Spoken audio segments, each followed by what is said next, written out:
Siyanibingelela nonke bazalwane egameni lenkosi yethu Jesu Kristu oyinkosi nomsindisi.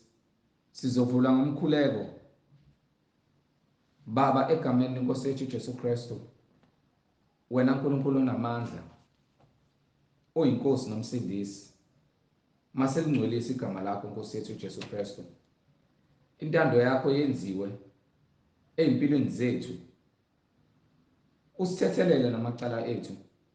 Usipha amandla okuthethelela nabo bonke abasonayo.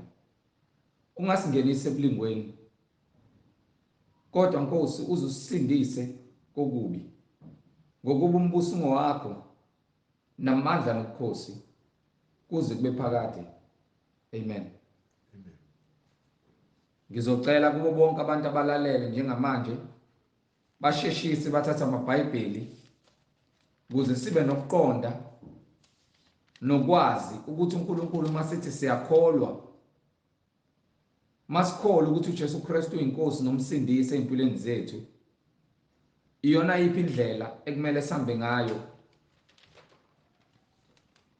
nokuthi iBhayibheli lifundisani, nokuthi uJesu Kristu yini la efelayo, ngoba konke kusembhalweni. Angihambi ngedwa njengenjwayelo, ngihamba nomfowethu umhlengi la. Over to you Nondaba. Amen. Amen. Siyabingelela abazalwane egameni lenkosi yethu Jesu Kristu. Amen. Ongumholi, ongumsunguli, no isiphetho salempilo esiphilayo. Sibonga uNkulunkulu ngamandla akhe ukusinika ukuphila. Sifanele ukulungiswa while sisaphila, ngokuba isona isikhathi kuphela lesi sinaso ukuthi siqondiswe, ukuze uma sekufika usuku lokufa sife siqondisiwe, ngokuba akukho ukuqondiswa ngale kwethuna. Sibekiwe lemhlabeni ukuba sizithobe sikhonze uNkulunkulu. Akekho omunye uNkulunkulu okhona ngaphandle kukaNkulunkulu odale izulu nomhlaba. Silokho sithula lobo bufakazi ke ukuthi munye uNkulunkulu, akanayo umphelezeli, akanayo umhlangabezi, akanamonisi. Wakhile izulu nomhlaba ngamandla akhe nangokuhlakani bakhe nokuqonda kwakhe. Lonke ulwazi livela kuye. Mzukwana akha umhlaba ngaphambi kokuthi awakhe umhlaba nesisekelo sawo. Wathi ufuna abantwana bakhe babe ngcwele ngokuba yena ungcwele. Wathi ke mase ekubekile lokho ukuthi ifanele sibe ngcwele, wayesakha ke umhlaba, wakha nakho konke okuphakathi. Ekugcineni kwakho konke wakha umuntu, ukuthi umuntu abuse emhlabeni. Konke kwakhiwe emhlabeni kwakhelwe wena muntu. So siyambonga uNkulunkulu ngokuhlakanipha kwakhe. Abantu ke bahamba baphuma endleleni yokukholwa. Kubantu bokuqala babedaliwe babe babili, uAdam noEva. uAdam wayekholwa elandela imiyalelo kaNkulunkulu. Owesifazane welandela ngemumva emva kwezinyathelo zikaAdam, naye kufanele ukuthi akholwe ngokuphelela, ahlale ekholweni kwakhe. Kwase kufika umoya omubi waqhamuka ngenyoka, yakhohlisa umuntu wesifazane. Umuntu wesifazane wawela esonweni, wasethatha isithelo kwangamela sidle, wasidla. Wayesesinika nayo uAdam, noAdam wasidla. Base bewela esonweni. Siphila ngaphansi kwaleso sono, umoya wenkani. Siphila ngaphansi komoya wenkani. Umoya wenkani umoya ongafuni ukulalela. Njengoba uSathane wabakhohlisa, wawakhohlisela ukuthi bawe bangafuni ukulalela uNkulunkulu. Inhloso kaSathane ngomuntu ukuthi angafuni ukumthalalele uNkulunkulu. Namanje siyambonga uNkulunkulu ngokuthi usinikile isikhathi sokuthi akwazi ukuthi aqhubeke abe nomusa kuthina, asibuyisele kulungeni. Sibonga uNkulunkulu ngabaprofeti bakhe ayibathumile, ebanike imibhalo, ebanike izwi ukuthi baphimisele, bamemezele ukuthi ke masibuyele kuye. Bathembeka uNkulunkulu, benze njengoba uNkulunkulu ayebayelelile ukuthi benze. Khona kunjalo abantu abafunanga ukulalela abaprofeti, bebazingela, bebabulala, ngenxa yokuthi abantu bafuna ukwenza intando yabo ngokuba sebelalele uSathane kakhulu. uSathane usebabambe ngamaketangu, abasakwazi ukuzenzela, sebenza intando kaSathane. uSathane uyabenzisa.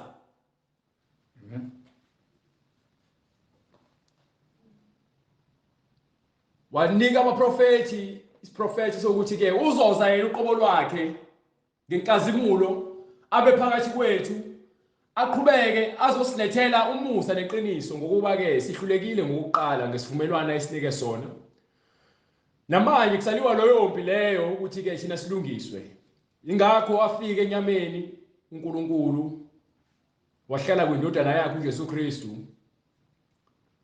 Theme senze njalo, wakhetha abapostoli abawu-12 ukuze babofakazi kukho konke ayezokwenza, njengoba eshilo ukuthi uzofika azobuyisela abantu endleleni zabo, abashiye nomyalelo, abashiye nomusa neqiniso, ukuze bayazi indlela yokuphila. Khona indlela yokuphila lemhlabeni ekumele siphile ngayo, ibhalwe phansi eBhayibhelini, kukakhulukazi kulabo bantu abakholwayo kuNkulunkulu nomthetho wakhe. Kulabo bangakholwayo abaphoqelekile futhi ke akuliwa nabo, kodwa ke ngenxa yokuthi ivangeli likhona fanele lishunyayeliwe. Ingakho sishumayela ivangeli lokuthula, leqiniso, lokulunga, ngokuba ke sonke fanele silungisiwe. Siphila egathini zokugcina. Wabashiya ke abapostoli nobufakazi, wabathumela ukuthi abahambe umhlaba wonke, eqala eJudiya eJerusalema, naseJudiya, Samaria, nawo wonke umhlaba, bashumayele izwi, bathule ubufakazi ngevangeli likaJesu Kristu lokuphenduka ezonweni zethu. Sibhabhathiswe. Uma sikholwa kufanele sibhabhathiswe egameni likaJesu Kristu ukuze sithethelelwe izono zethu. So siyambonga uNkulunkulu ngabapostoli abalithwala izwi nevangeli kwaze kwafika egcineni.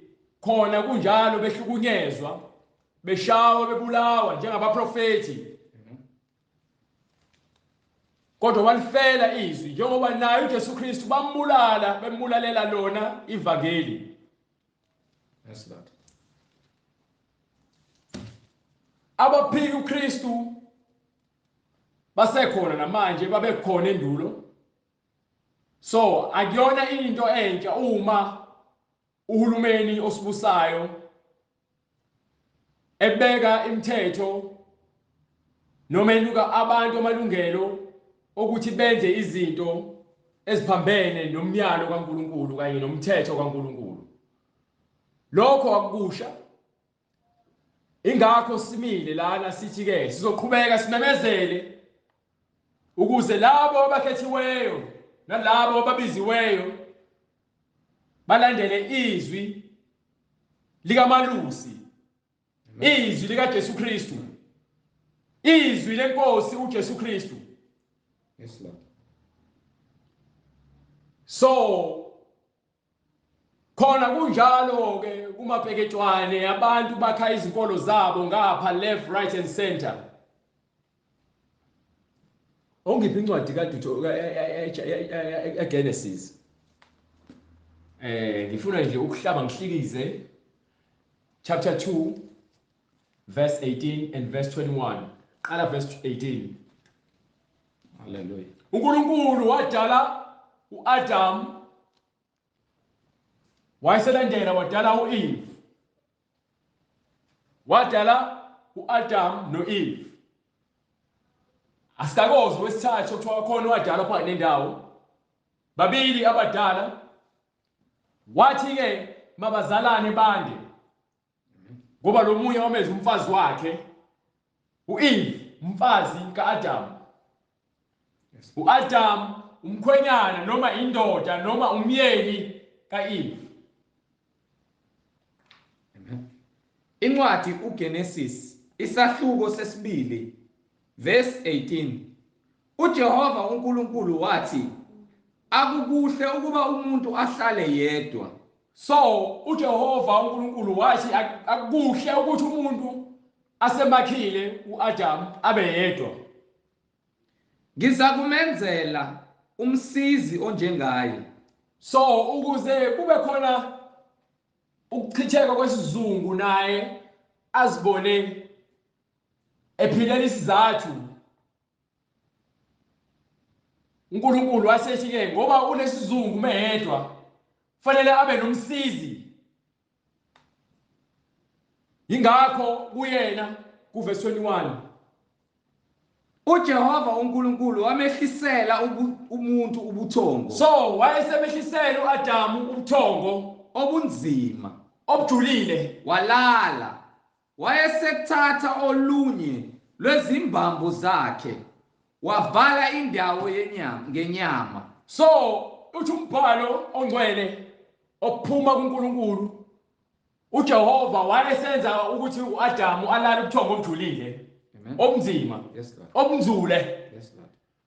Wayesekhipha ubhambo kuyena waphinde wavala inyama. Right? So uma uNkulunkulu enza njalo akekho khona lapho, akekho owufakazi othi mina ngambona uNkulunkulu evula ubhambo ngomoya oyingcwele wakutshela uMoses.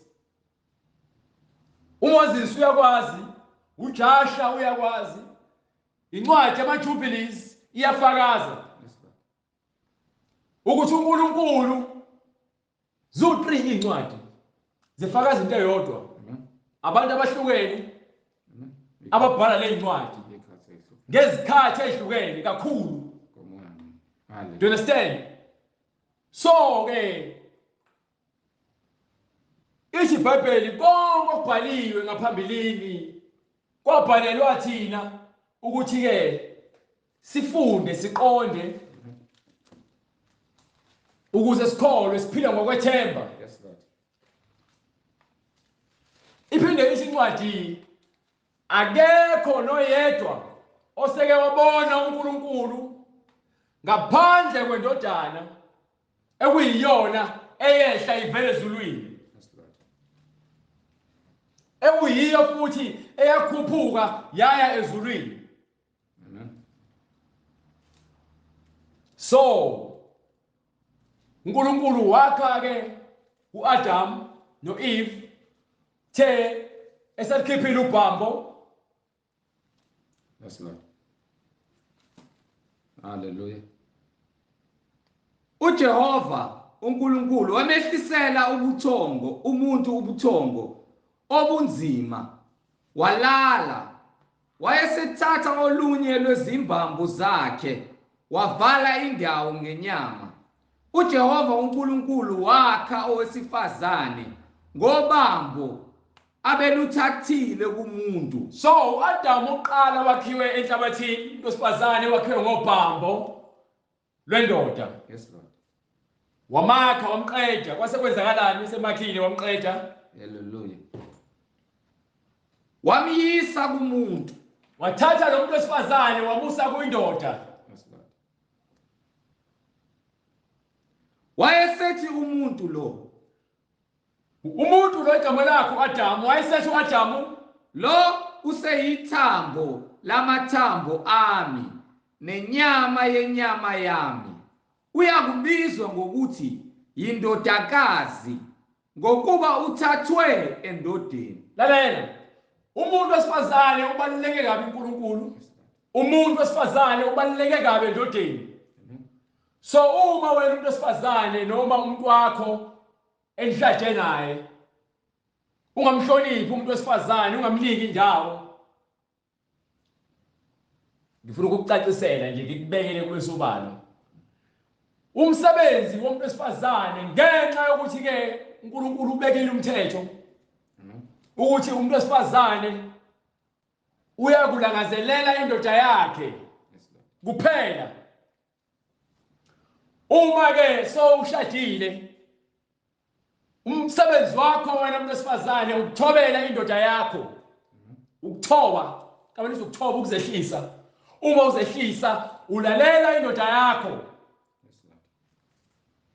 Sikhuluma nabantu abangcwele abakholwayo imibhalo ngokuba imibhalo ithi umuntu wesifazane fanele azithobe endodeni yakhe, alangazelele yona kuphela. Isincwadi ke umuntu wesilisa uyakumbusa umuntu wesifazane. Uma umbusa umuntu wesifazane, wena umuntu wesilisa uyinhloko yomuntu wesifazane. Ngokuba wena wesilisa umfanekiso kaNkulunkulu. Umuntu wesifazane udumo lakhe indoda yakhe. So ngokuba umuntu wesifazane wakhishwa kumuntu wesilisa, wathi uNkulunkulu akazithobe. Nangokuba ke umuntu wesifazane uyena oqala owawela esonweni. Ngokuba wenza lokho waphuma umthetho ukuthi ke wena umuntu wesifazane ke uza kuthobela indoda yakho, uyakuzala abantwana ngezinhlungu ezinzima, uyosindiswa ngakho lokho ukuzala. Incwadi uGenesis isahluko sesithathu verse 16. Yes sir. Wathi ngowesifazane ngisakubangela ubuhlungu obukhulu ekukhulelweni kwakho. Ekukhulelweni kwakho uzoba nezinhlungu, kufana noma usesikhathini useyinsukwini. Kukhona izinhlungu oba nazo, kuba nesilumo, ube nani futhi enye. Lokho kuyinto ecishe ifane nakho noma ukhulelwe, ngokuba ke kusuke kuzofika isikhathi la khona ke uzophinde uhlambululeke, isibeletho sakho sikhiphe amahlulu amadala ukuze kuphinde amaqanda lawo ngaphakathi akheke kabusha. Kufike isikhathi lapho ukuthi uma kuthiwa uhlangana nomuntu wesilisa amaqanda akho esevuthiwe noma ke esenothile, umuntu wesilisa achitha imbewu kwakhe kumntwana. Uma ke lelo gazi liphuma, lelo gazi lisuke lingalungile. Ingakho umuntu wesilisa nomuntu wesifazane kuthiwa bangahlangani ngezinsuku zomuntu wesifazane uma esahlambulula isinya sakhe, sibekiwe isikhathi. So manje na ke uma ukhulelwe ke ukhulelwa izinyanga zibe u9, njengoba usuke ukhulelwe nje inyanga ezu9 akumnandi. Uyakubeletha abantwana ngobuhlungu. Ukunxanela kwakho kuyakuba sendodeni yakho. Imake lithi ukunxanelwa kwakho, ukulangazelela kwakho, ukufuna kwakho izimfuno zokugcwalisa imizwa yakho, uyokufuna kuphi? Endodeni yakho. Hayi emadodeni akho, endodeni yakho. Yona iyakukubusa. Indoda yakho iza kukubusa. Wena umuntu wesifazane uza kubuswa indoda yakho. Nakho ke sekufika isikhathi umphiki uKristu esengena ababusi balelizwe esethi ke amadoda nabantu besifazane u50-50 bayalingana. But uNkulunkulu ngomthetho wakhe akasho njalo, kusho abantu basemhlabeni. uNkulunkulu ukushilo kwaphelela wathi ke umuntu wesilisa uza kubusa umfazi wakhe. Isincwadi bafazi thobelana amadoda enu. Ubona imizi ibhidlika ingasakhiwe imndeni phela.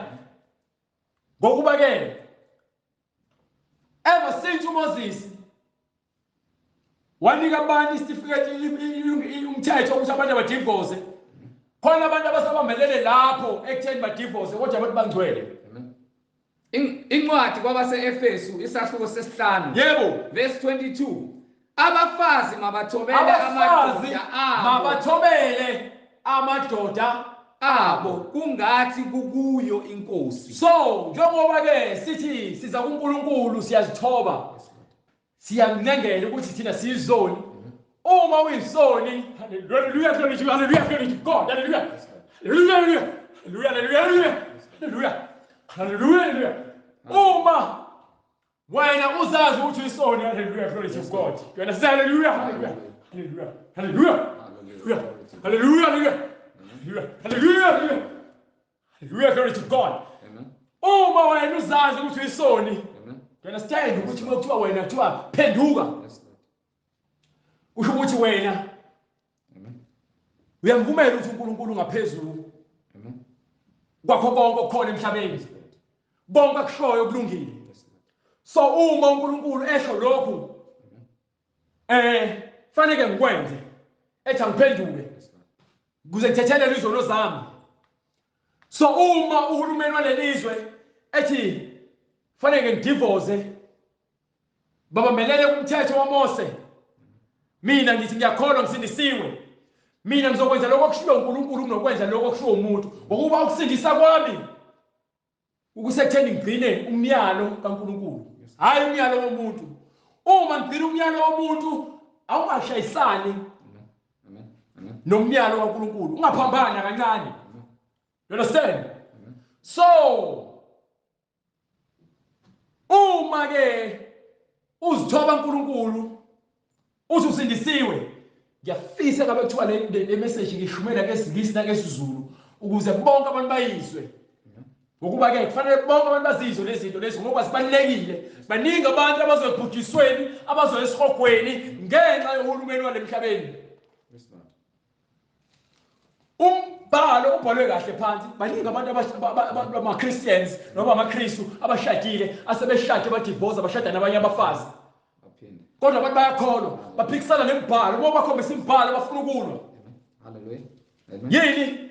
Ngokuba ke ukukholwa kwabo nabafundisi babo benza into efanayo bonke. Umfundisi ushade wadivorce, washada nomunye unkosikazi, saphila unkosikazi wakhe, usibiza ngombhishophi, baholwa yitabane.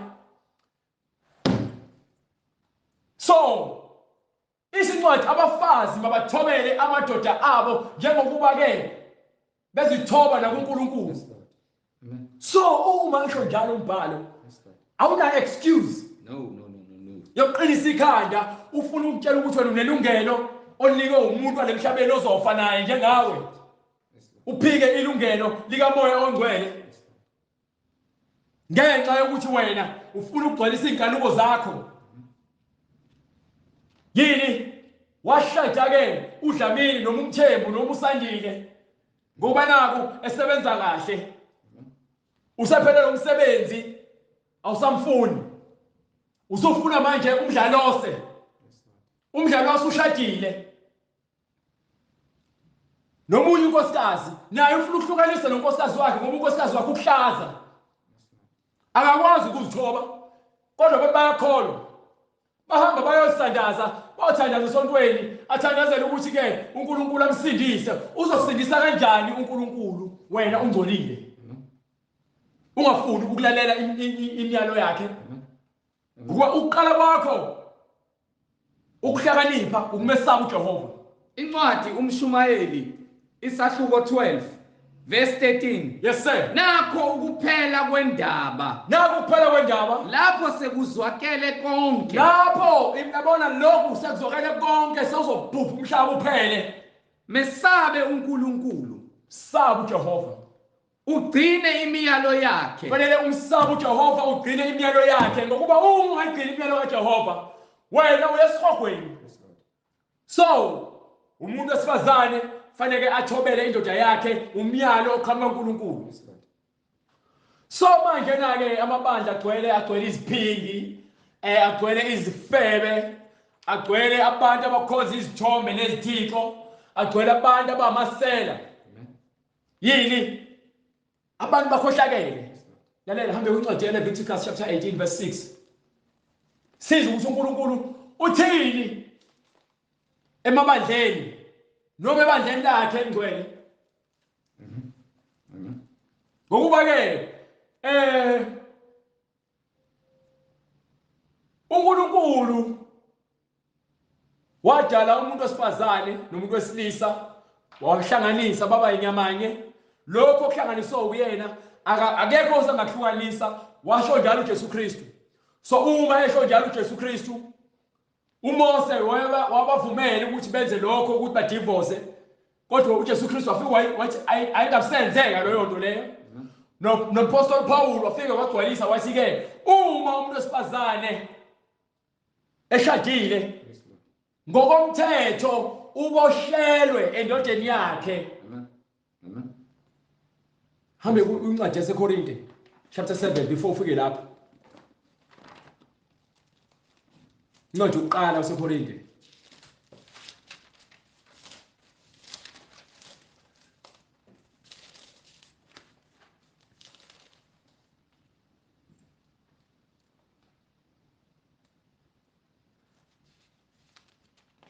Noma yesibili, hambe kulesibili.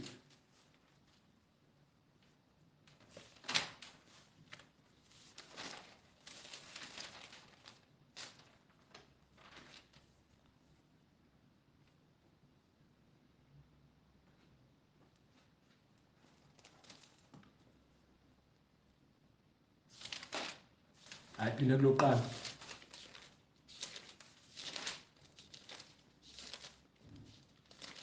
Hallelujah. Ngifuna ukuqala phaya ku verse 32. Incwadi yokuqala kwabaseKorinte isahluko 7 verse 32.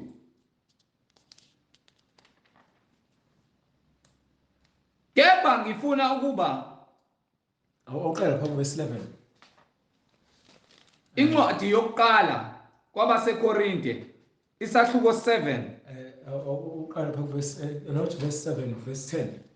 Isahluko 7 verse 10. Yes sir. Kepha abanganeneyo ngiyabayala kungemina kodwa inkosi. Ubani obayalayo?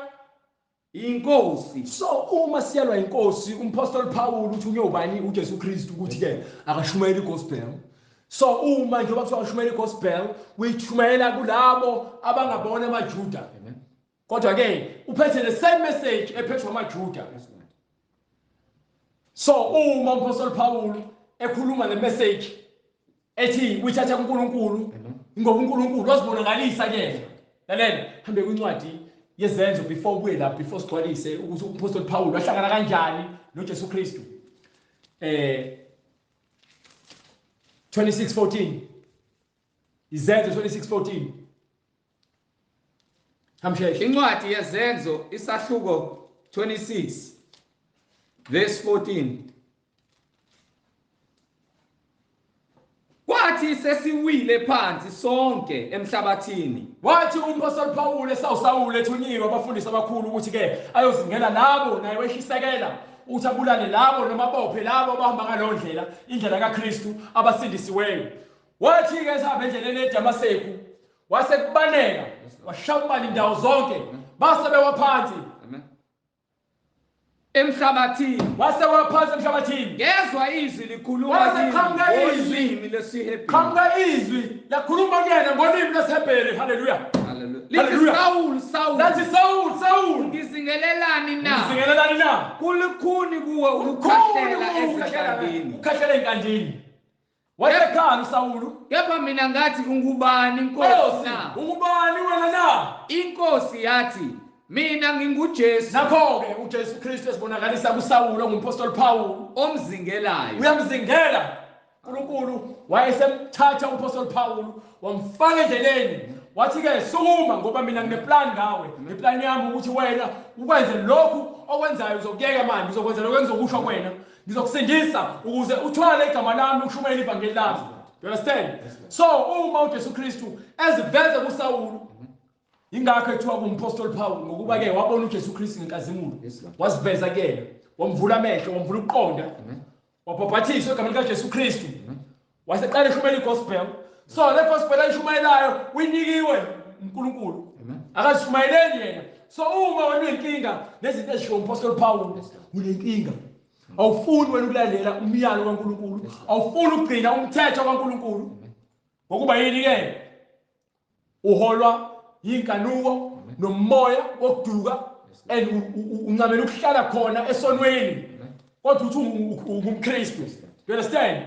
So manje uMpostoli Paul uyasitshela ngalo ukuthi abantu besifazane abashadile noma labo abaganeneyo. Yes Lord. Kepha abaganeneyo, Yes sir. ngiyabayala kungemina kodwa iNkosi. uMpostoli Paul ukhuluma ngezwi asiyala ngalo eqhamuka kaNkulunkulu Ukuthi umfazi kangahlukane nendoda. wathi uMoses abantu uzobanika isifo of divorce ngonxa babe nenkani usho njalo uJesu Kristu. Ke wathi uJesu Kristu ke kwaseqaleni uNkulunkulu wadala umuntu wesilisa nowesifazane ukuthi umuntu wesilisa uyoshiya uyise nonina ahlangane nomkakhe babe nyamanye. Lokhu okuhlanganiswa uNkulunkulu akekho ongakuhlukanisa. You understand? So ngapha ke uMpostoli Paul ke uyagcwalisa ke kulo magama kaJesu Kristu ngokuba ke wayibona iNkosi yazibonakalisa ke. Hallelujah. Hallelujah. Glory to God. Yazibonakalisa iNkosi ke. Ithi iNkosi ke hamba Sawulu ushumayela ivangeli. So njengoba ushumayela ivangeli, ushumayela ivangeli ugcwaliswe ngomoya oyingcwele kuphelele. Ushiya nomthetho kaNkulunkulu uthi ke labo abaganeneyo akuvumelekile ukuthi ke bahlukanise lokho okuqhamuka kuNkulunkulu. Wena umuntu yakholwa ungumKristu usushade wadivorce lo mshado wakho wesibili wamanyala isinengiso ushiye uma uzimisele ngokusindiswa ngokuba uMpostoli Paul lokho akhuluma lana ukukhuluma aqhamuka kuNkulunkulu uthini? Kepha abaganeneyo ngiyabayala kungemina kodwa iNkosi. Abaganeneyo niyayalwa ninabantu nithi ngamaKristu. Aniyalwa uMpostoli Paul kodwa unyala ngomoya oyingcwele ukuthi umfazi kangahlukane nendoda. Umfazi akanalo ilungelo lokuhlukana nendoda yakhe. Lesitifiketi sakho sokudivorce sithatha usishise ubuyele kwindoda yakho. Uma uthi awusabuyeli nayo uzohlala ungaganile. Kepha uma eke wahlukana nayo, Uma uhlukana nendoda yakho kahlale engaganile. hlala usifazane ungaganile. Kumbe abuyisane Noma nendoda yakhe. ubuyela kuphi? Abuyisane nendoda yakhe. So awuna choice, awuna double up. Lento ya government ukuthi ugovernment uthini anginandaba nayo. Mina nginendaba naloko okushiwo uNkulunkulu. Ugovernment ngizomlalela uma bekhuluma izinto ezingaphambene nomyalo kaNkulunkulu ngizokwenza. Kodwa uma ekhuluma into ephambene nomthetho kaNkulunkulu ngeke ngikwenze. So uma wena uthi ke usindisiwe noma wena uthi umbishop noma umfundisi usushadile wadivorce, igama lithi divorce alisasetshenziswa, asisadivorce. Asidivorce thiwa ke siyahlukana uhambe kuyohlala ngedwa ungagali. Ngibe umthenwa ngokuthi ke angeke ngisalala manje.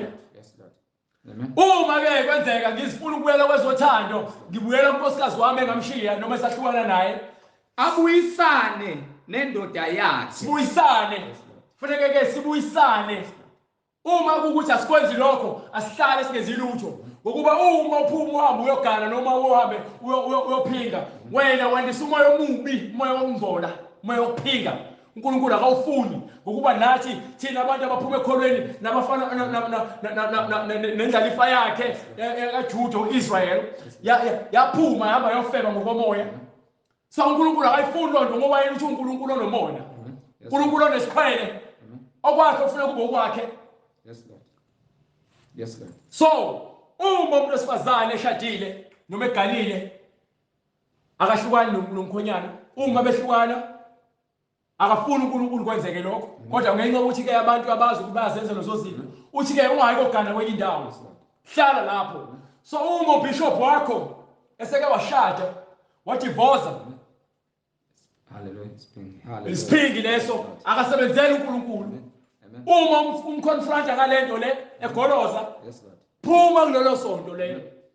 Uma umfundisi wakho noma umbishop wakho elabafazi ababili umbuzo ukuthi kukuphi lokho eBhayibhelini ngeNew Testament lekuthiwa khona ke abantu ababe nabafazi nga2. Yes, Lord. Uma efuna ukuqamba amanga afuna ukwenza isizathu phuma lapho. Yes, Lord. Ngokuba akekho umuntu ozohola ibandla likaKristu enza into ephambene nemithetho kaNkulunkulu ebhalwe phansi eBhayibhelini. Yes, Lord. Do you understand? So uma ke ufika isikhathi lapho ke lihlukana lishadile hlala wedwa. Amen.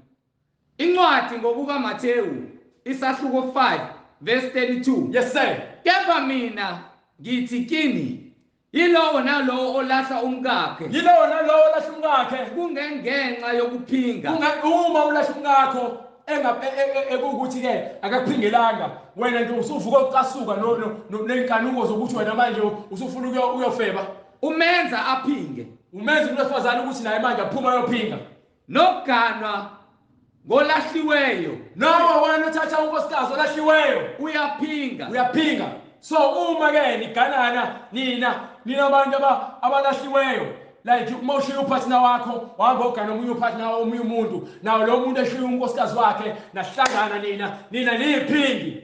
Kodwa ke uma mina ngingashadile ngithandana nomuntu oshadile mina ngisifebe lowo uyisiphingi. Do you understand? So lokho akuvumelekile kubantu abangcwele. Akuvumelekile ukuthi ke ulale nomuntu wesifazane noma ulale nomuntu wesilisa ningakaze nize nishade. Ngokuba lokho kubufebe. Ingakho kuthiwa ke Amen. akufanele ulale ngaphandle komshado. Kodwa ke nithi namaKristu ngiyambonga uNkulunkulu ngokuba yena ngiba umKristu wangikhipha uNkulunkulu kule moya obufebe. Angibanga angizange ngize ngiqamba amanga uNkulunkulu ngithi ngumKristu kodwa ngibe ngifebe.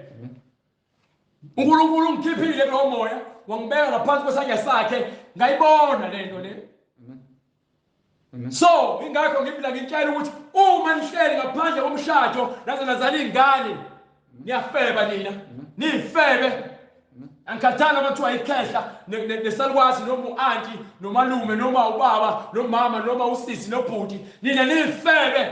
Incwadi ngokuka Mateyu isahluko 19 verse 2. Yes sir. Isixuku esikhulu iziquku ezinkulu zamlandela waziphulukisa khona. Yebo.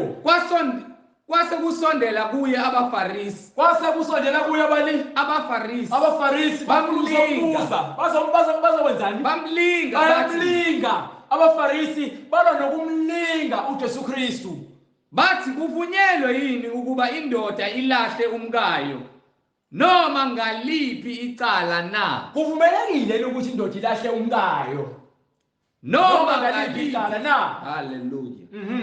Waphendula wathi kubo, anifundanga yini ukuthi inkinga ukhuluma nabantu ekuthiwa abaFarisi. Yes Lord. Legengele ekuyela esikoleni kuba abafundisi sivelelwe iyona ngokuba nayo ifebe iphingi. Hallelujah. You understand? Bathi bangabafundisi bakaNkulunkulu bafundisa iBhayibheli njengomlando izikhohlakali. Bangabaprofeti bamanga bayinzalo lama-Catholic Church. Hallelujah, glory to God. Bayiphingi bayifebe abanye babo bayitabane Inzalo yamabululu. inzalo ezinyoka. Anifundanga yini? So bona bahamba besikoleni bayofunda. Angazi bafundani le phambene lesifunda la. Ukuba thiwa ke asikholi lokho bhalwe phansi eBhayibhelini. Usho njalo umbhalo. So uma wena ke uthi ufundisa ngeBhayibheli uthi iBhayibheli lelikhuluma nabanye abantu ufunani kulona pho wena? Lord Jesus. Ufunani yini othi ke umfundisi yona ukuthi awushumayele le bhole phansi uyifundisa njengenganekwane wenzela kona ukuthi ahlale naye aqhubeke abe isifebe abe isiphingi abe yinja kamfundisi engakwazi ukhonkotha. Anifundanga yini ukuthi owadala ekuqaleni wabenza owesilisa nowesifazane akekho phakathi nendawo akekho uAdam noSteve khona uAdam noEve. So uma wena uphangane ndawo udidekile confused. uJesu Kristu wayikhuluma lento akekho umuntu ongangitshela ukuthi ke lo Jesu Kristu akashumayelanga nentabani. Uma esho nje uJesu Kristu useqedile. Uyigcwalisile incwadi ukuthi uNkulunkulu udala abantu abawu2. So wena uma unomoya wokuthanda abanye abafana ube umfana, wena ke unomoya obuyeluyalo, unomoya weconfusion, udidekile uzazi, uyazifuna, ufuna ukwenza izinto ezisinengiso. Lo ncwadi khona incwadi yamaRoma ukuthi ke bazihlanza bona, bashisekela abanye abantu besilisa bengabantu besilisa, nabantu besifazane bashiya ukusetshenziswa kwesisho sabo ngendlela efanele, bagijimela abanye amantombazane. Lord Jesus. You understand? So ngalesikhathi uJesu Kristu esho nje uyacacisa ukuthi ke uNkulunkulu udale kwakubili. So awuna kumtshela wena ukuthi isitabane uyasonto usindisiwe kodwa ke usalala nomunye umfana. No. Wathi ngenxa yalokho, so ngenxa ukuthi uNkulunkulu wadala umuntu wesilisa nowesifazane wabahlanganisa, wathi ke indoda, umuntu uyakushiya uyise nonina, indoda iyakushiya uyise nonina, anamathele kumkakhe. inamathele kubani? Kumkakhe. Yes sir. Labo ababili bayakuba nyamanye. Labo ababili bayinyama yinye manje. Hallelujah. Ngenxa ukuthi ke bahlanganiswe uNkulunkulu ngokusemthethweni manje. Labo ababili bayakuba nyamanye na. So ngicela ukuthi usudivorce kwesithathu. Wena uhamba uphinga yonke le ndawo uyaphinga ufafaza umoya ukuphinga. Wena ngicela ukuthi usula labafana abawu6. Uhamba uyahlukana nabo umoya ufeke uyakubulala nenkanuko unamadoda awu7. Ngakho abasebenzi ingane yesikole euniversity inenye amadoda awu6. Hallelujah. Iyafeba ihamba ivula imilenze yayo kubona bonke labafana abawusikhothela ababhema insangu abadaba utshwala abangenale ikusasa ekutheni ke bafuna kona ukuthi impilo zabo ziqondise baba nokuqonda babesaba uNkulunkulu baphila ngenkanuko. Yes Lord. Niphila ngokufebe, ninzalo yezinyoka nani ninzalo yezifebe.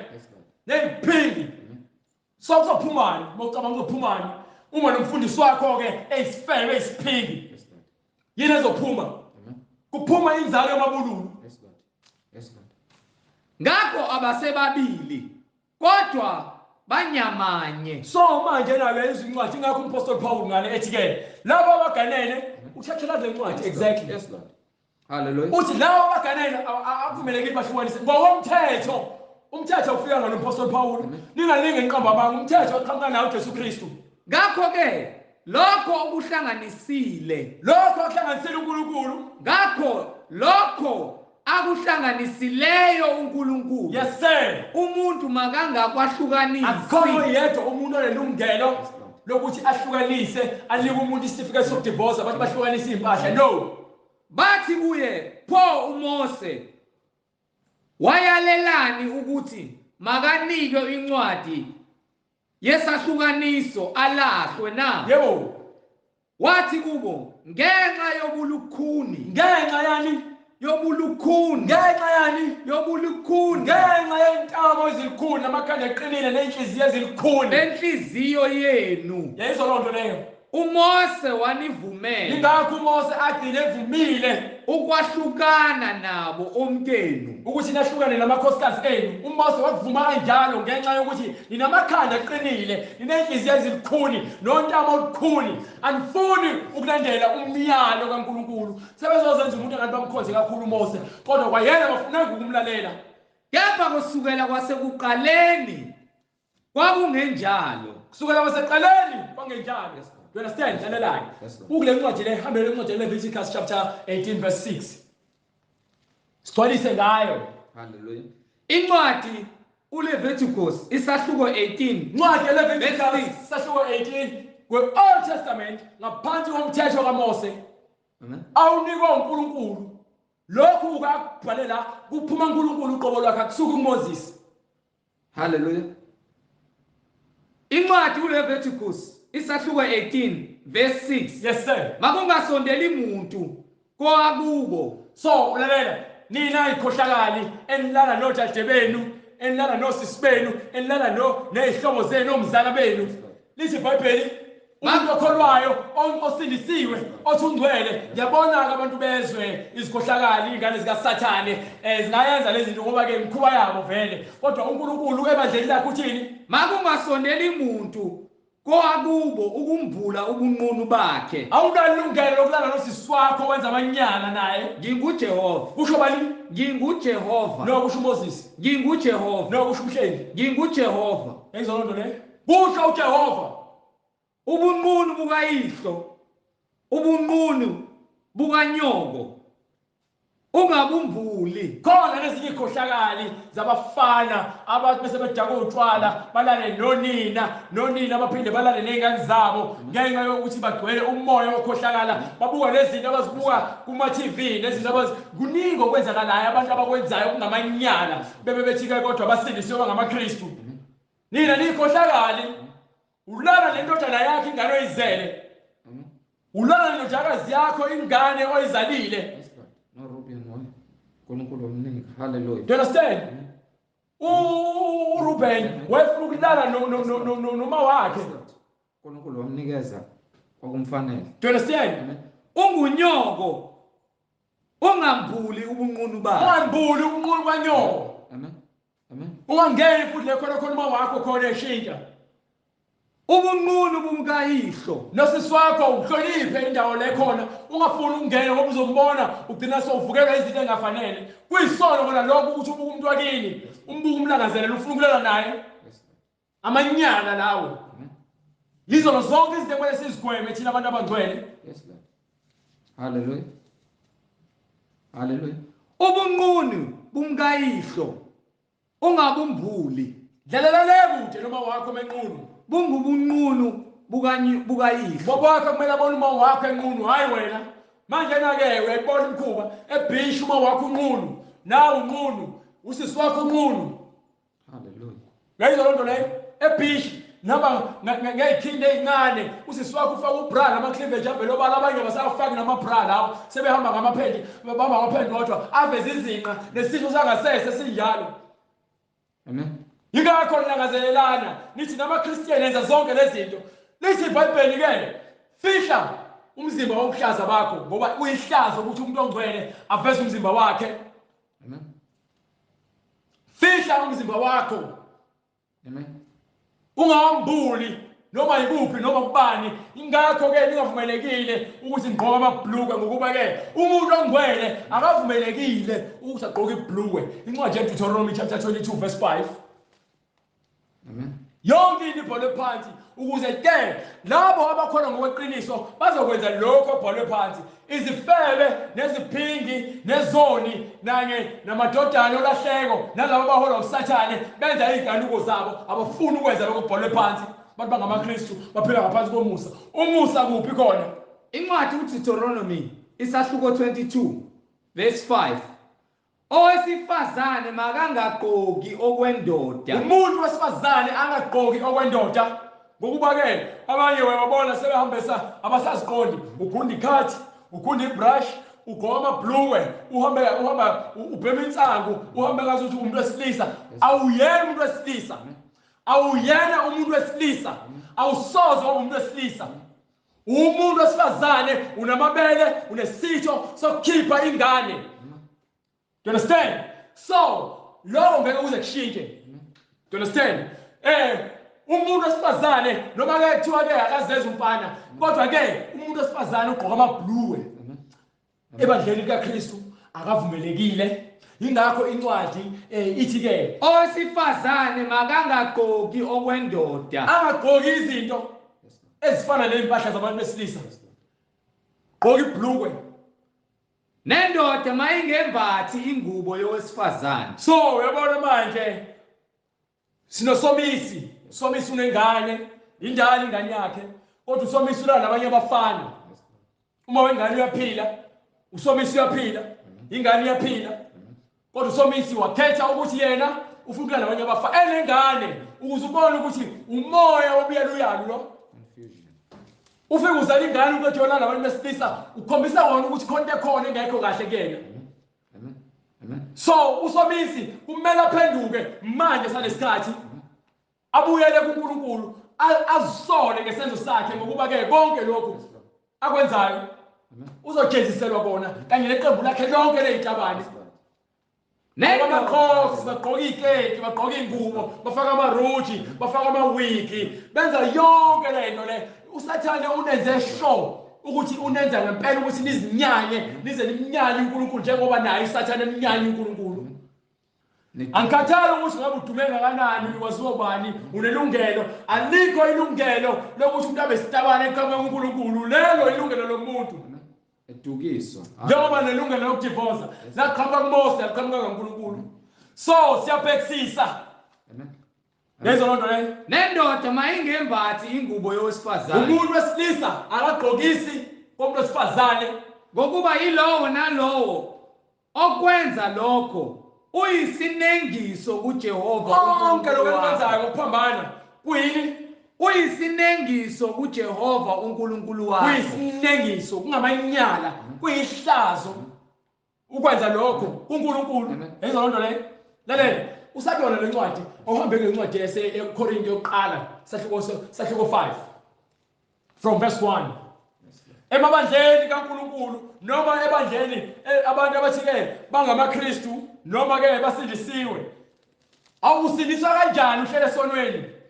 Ngokuba uma usindiswa kusho ukuthi wena awusekho esonweni, uphumile esonweni. Why ke wena uthi usindisiwe kodwa ke manje usabhizi uyaphukutha esonweni? Uyaphukutha esonweni, uyafeba, uyaphuza, uyataka, uyantshontsha, uqamba amanga, uyaphinga. Ubulala abantu, ukhuthuza abantu. Usindisiwe. Umfundiso oshade wadivorce. Umprofesa wamanga, uprofesa abantu ngamanzi, uprofesa abantu ngezintamo nangamakhandlela. Cela abantu ngoshibhoshi. Hallelujah. Thina siphila ngaphansi komusa, sindisiwe. Akukho ukulahlwa uma ungaphansi kaKristu. Awukho phansi kaKristu ngokomlomo, ukuphansi kaKristu ngenhliziyo oyinikile nempilo yakho nezenzo zokuba ngcwele. Amen. Do you understand? Incwadi yokuqala kwabaseKorinte isahluko sesi5 Yes, lokuqala. Yebo. Kuyazakala ngempela ukuthi kukhona ubufebe phakathi kwenu. Do you understand? Abantu abasindisiwe. Umpostoli Pawulu wayebhala lento kubantu baseKorinte ekwaseqalile kungena lo moya lo.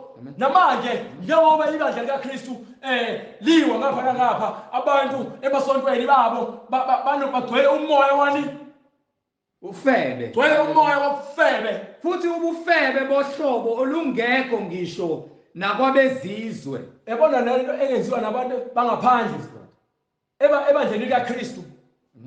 Khona abantu abenza ubufebe ngezinga eliphakeme. Yes Lord. Okungukuthi omunye kini uya kumkayise. Lezo yilonto le. Yes Lord. Ithela incwadi nayo incwadi yathi Leviticus ningambuli umnqulu bukanyoko. Yes Lord. Ngokuba umfazi kayihlo lo. Ufunani? Kumuntu omdala okuzalayo. Yini oyifunayo? Iyona ke lemoya esikhuluma ngayo imoya kaSathane. Loyo uthi ushiya umuntu osifazane oshade naye uhambela nomunye umuntu wesilisa. Yes Lord.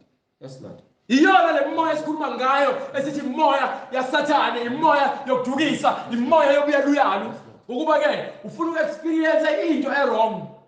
Wazi kahle ukuthi lonto le ayifunakali kodwa wena uyayenza. Kodwa ngapha uthi uyakholwa usindisiwe. Amen. Yes Lord. Nilahlekile. Amen.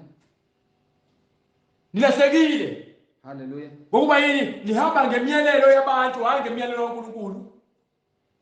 Nilandela imfundiso zabantu, nenza imfundiso zabantu zibe umthetho, nithatha umthetho kaNkulunkulu unushaya indiva.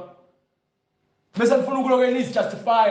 Hayi mina ngisonda kaShembe, hayi mina ngisonda eMaromini, hayi mina ngisonda kumaBaptist. Niyafana, nizoni, nifebe, niphingi. Hallelujah. Niyafana. Amen. Awukho umehluko. Yes Lord. Yini? Nilandela imfundiso zabantu. Buyelani kuNkulunkulu nize eqinisweni. Landelani izwi leNkosi yethu uJesu Kristu. Nifunde ukuqonda, nifunde ukubona ukuthi nizoni, nivula amaBhayibheli enu, nobheka ukuthi lento esikhulumayo ayikho phansi. Yes Lord. Kepha nina nikhukhumele kunokuba nilila.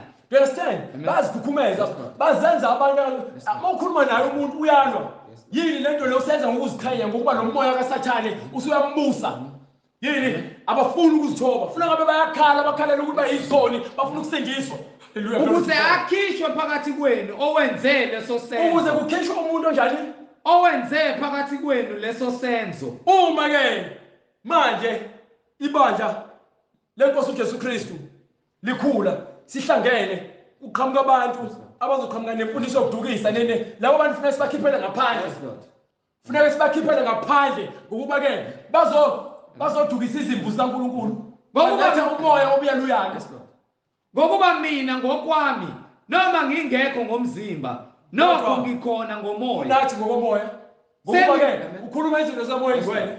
Senginqumile ngokungathi ngikhona ngalowo muntu owenze okunjalo. Yes sir. Ukuba egameni lenkosi uJesu lo muntu owenza leso senzo enqumile ngayo ukuthi egameni lenkosi uJesu Kristu nihlangane nina nomoya wami. Nihlangane nina nomoya nibe munye kanye namandla enkosini yethu enkosi kanye namandla enkosini yethu uJesu Kristu. Yes sir. Onjalo anikelwe kuSathane. Onjalo mkhipheleni ngaphandle ayakwenza ukonakala kwakhe nabanye abafana naye lapha ezweni. Kukho ubhubha kwenyama. Do you understand? Akubekezelelwa ukugcona. Ngokuba ke uma uza wena uzongena lebandleni lenkosi uJesu Kristu. Wena uyavuma ukuthi isoni uzokwenza lokho obhalwe phansi eBhayibhelini. Uma usungaphakathi uzama ukuthi uguqule abantu ukuthi benze ukukhohlakala kwasezweni, wena siyakhipha.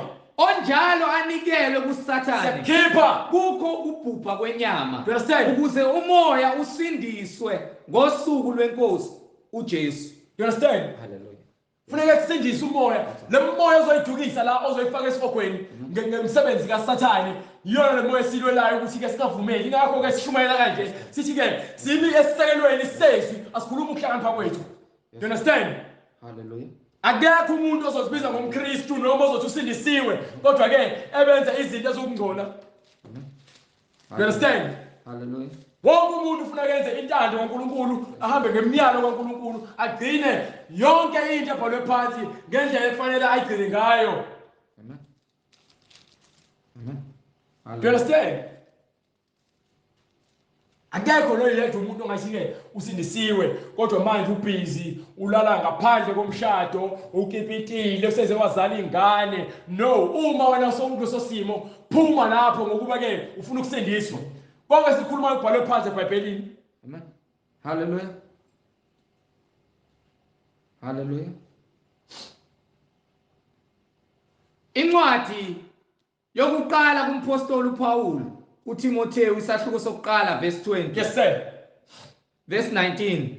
Onokukholwa nonembeza omuhle. Onokukholwa nonembeza omuhle. Okuthe abanye bekulahlile. Lalela, umuntu onokukholwa ononembeza omuhle umuntu osaba uNkulunkulu. Uma usaba uNkulunkulu wenza obambelele kwimfundiso engcwele. Ubambelele noma ngabe kuthiwa bathini kuwena awunandaba ngokuba wena ke unembeza wakho uclean.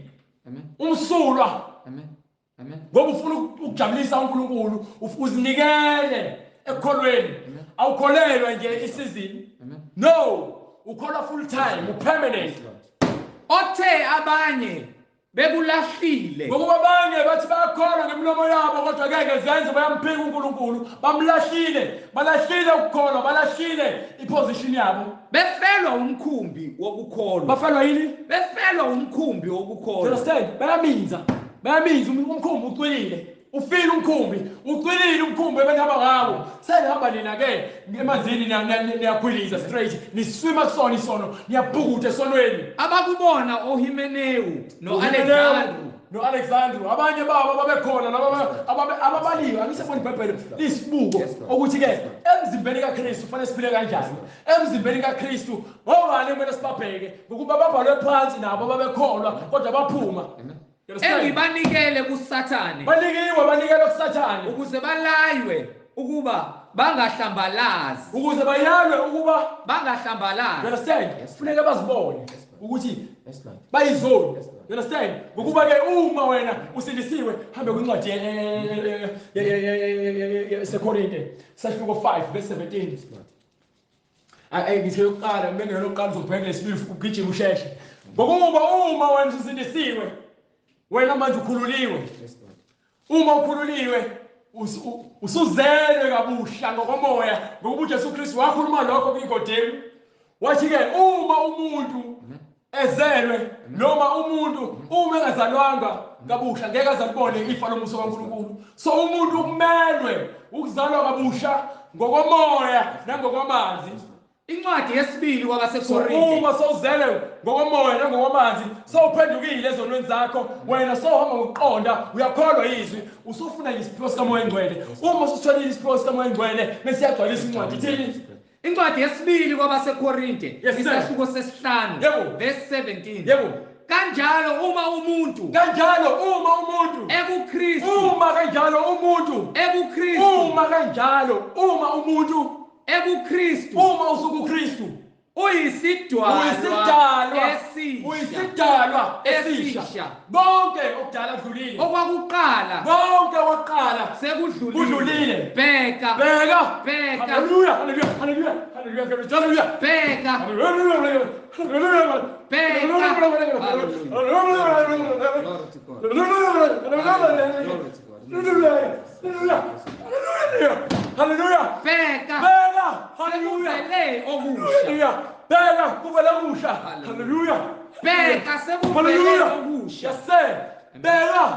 Uzalwa kabusha.